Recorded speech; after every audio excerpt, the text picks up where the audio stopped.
নম্বর point, এখানে 1 নম্বর point হলো যে আরবি সব ব্যাকরণ এসেছে কোরআন থেকে। কোরআন হলো সর্বোচ্চ আরবি বই, যে বইটাতে সবচেয়ে উঁচু মানের সাহিত্য আছে। আরবি ভাষার সব ব্যাকরণ এসেছে কোরআন থেকে। কোরআন হলো ব্যাকরণের মূল গ্রন্থ, আর কোরআন যেহেতু ব্যাকরণের মূল গ্রন্থ এবং সব ব্যাকরণ এসেছে কোরআন থেকে, কোরআনে কোনো ভুল থাকতে পারে না। 1 নম্বর পয়েন্ট। 2 নম্বর পয়েন্ট, 2 নম্বর পয়েন্ট, 2 নম্বর পয়েন্ট। ব্যাপারটা এরকম যে আপনি একটা রুলার নিলেন আর সেই রুলারের গায়ে দাগ কাটা আছে, তারপর বললেন যে মাপটা ভুল হয়েছে। এটা বেশ অযৌক্তিক।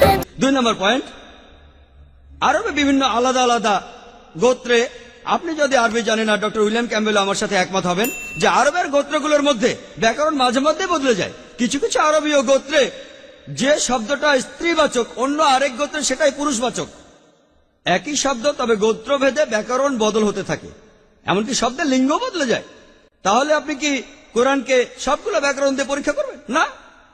আর এছাড়াও কোরআনের ভাষা এত উঁচু মানের, এতই উঁচু মানের, এর কাছাকাছি কোনো সাহিত্য নেই। আর কোরআনের বিরুদ্ধে অনেক বই আছে, ইন্টারনেটে গেলে দেখবেন 12টা ব্যাকরণের ভুল, 21টা ব্যাকরণের ভুল, আব্দুল ফাদি 20টা ব্যাকরণের ভুল।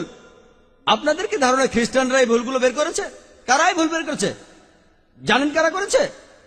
মুসলমানরাই। মুসলমান পণ্ডিতরা, যেমন জামকশারি, তারা এটা করেছেন।